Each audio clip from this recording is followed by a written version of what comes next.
காசு இருந்தா அந்த காசை வந்து மண்ணுல போடுங்க அப்படின்னு சொல்லி முன்னோர்கள் சொல்லி வச்சிருக்காங்க. ஸோ இந்த நிலத்தை முறையா வந்து நம்ம எப்படி அனுமதி பெறுறது? இதை பத்தின நிறைய டவுட்ஸ் வந்து எனக்கு மட்டும் இல்ல சார், நிறைய மக்களுக்கு இருக்கு. அந்த சந்தேகங்கள் எல்லாம் இன்னைக்கு நாங்க உங்ககிட்ட கேட்டு தெரிஞ்சுக்க போறோம். ஸோ நிறைய கேள்விகள் இருக்கு. தொடர்ந்து போலாமா நிகழ்ச்சிக்கு? போலாங்க. இந்த ரீகிளாசிஃபிகேஷன் அப்படின்னு சொல்லுவாங்கல்ல சார், நில உபயோக மாற்றம் செய்வது எப்படி? அப்படின்னா அது என்னது சார்? முதல்ல அதை பத்தி கொஞ்சம் டீட்டெயில் சொல்லுங்க சார். நில உபயோக மாற்றம், அதாவது ரீகிளாசிஃபிகேஷன், சேஞ்ச் ஆஃப் லேண்ட் யூஸ்ன்னு சொல்லுவாங்க. ஒரு நிலம் நம்மகிட்ட இருக்குது, அதுக்கு நம்ம ஓனரு. அப்போ அந்த நிலத்தை இப்போ நம்ம என்ன டெவலப்மெண்ட் பண்ண போகிறோம்? பல விஷயங்கள் இருக்குது அதில். ஒரு கட்டடத்தை கட்ட போகிறோம், இல்லை கமர்ஷியல் ஆக்டிவிட்டீஸ் பண்ண போகிறோம், இல்லை ஹாஸ்பிட்டல் பண்ண போகிறோம், இல்லை இண்டஸ்ட்ரீஸ் பண்ண போகிறோம். நிறைய விஷயங்கள் இருக்குது. ஆனால் இப்போ அரசு வந்து நகர் ஊரமைப்பு இயக்கம் வந்து மாஸ்டர் பிளான் சொல்லுவாங்க, முழுமை திட்டம்.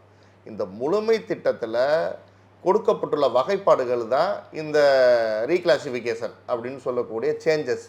எப்படி அப்படின்னா, ஒரு அக்ரிகல்ச்சர் யூசேஜு, இல்லை நீர்நிலை பகுதி, விவசாய பகுதி, இல்லை வந்து வணிக உபயோக பகுதி, இண்டஸ்ட்ரீஸு தொழிற்சாலை பகுதி, இல்லை வந்து பப்ளிக் பர்பஸ்ஸு பொதுமக்களுக்காண்டி உருவாக்கப்பட்ட பகுதி, இந்த மாதிரி நிறைய பகுதிகளை வந்து வகைப்படுத்திருக்காங்க.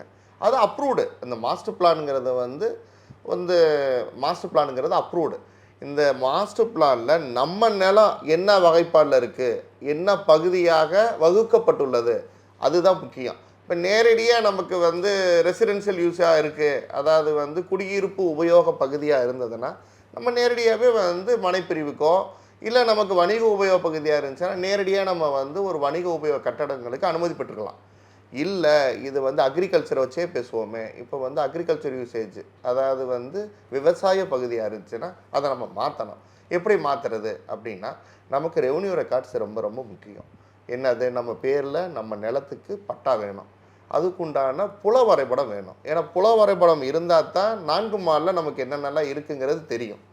இதெல்லாம் வந்து நகர் ஊரமைப்பு இயக்கத்தின் விதிகளின்படி நம்ம ப்ராப்பராக இப்போ எல்லாமே இணையதளத்தில் ஆயிடுச்சு. இணையதளம் மூலயமா நம்ம அப்லோட் பண்ணோம்னா இந்த சேஞ்ச் ஆஃப் லேண்ட் வேரியேஷன் சொல்லுவாங்க.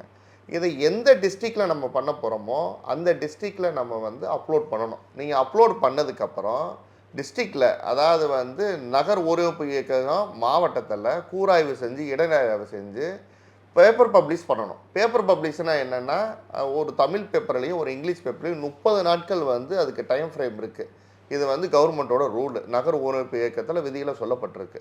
ஆட்சேபனை பொதுமக்கள்கிட்ட இருந்து ஆட்சேபனை எது வருதா அப்படிங்கிற விஷயத்துக்கு அந்த பேப்பர் பப்ளிஷுங்கிறது ரொம்ப முக்கியம்.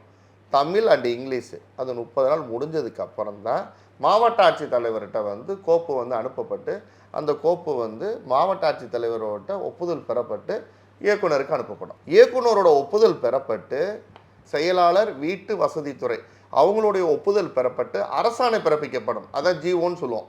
நம்மளுடைய நிலத்துக்கு அரசாணை ஒரு தனி நம்பரு கொடுக்கப்பட்டு அரசாணை வெளியிடப்படும்.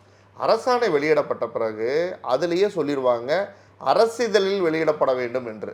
எதுக்காண்டி அரசியலில் வெளியிடப்பட வேணும்? அந்த அரசியலில் வெளியிடப்பட்டதுக்கு அப்புறம்தான் நீங்கள் அந்த நிலத்தில் வந்து உங்களுக்கு எந்த விதமான டெவலப்மெண்ட்டும் பண்ணிக்க முடியும். ஏன்னா அப்போ தான் வந்து நீங்கள் வந்து அதில் கட்டடம் கட்டிக்கலாம், இல்லை உங்களுக்கு என்ன தேவையோ அதை நீங்கள் செஞ்சுக்கலாம். ரீகிளாசிஃபிகேஷனில் இவ்வளோ டீட்டெயில்ஸ் இருக்குது அப்படிங்கிறது நீங்கள் சொன்னதுக்கு அப்புறம் தான் தெரியுது சார். இப்போ நம்ம இந்த ரீகிளாசிஃபிகேஷன் அப்படின்னு சொல்கிறோம்ல சார், இதுக்கு அப்ரோச்சாக நமக்கு வந்து ரோடு, அது வந்து எத்தனை அடி அகலத்தில் நமக்கு அதில் சாலை வந்து தேவைப்படும் சார்?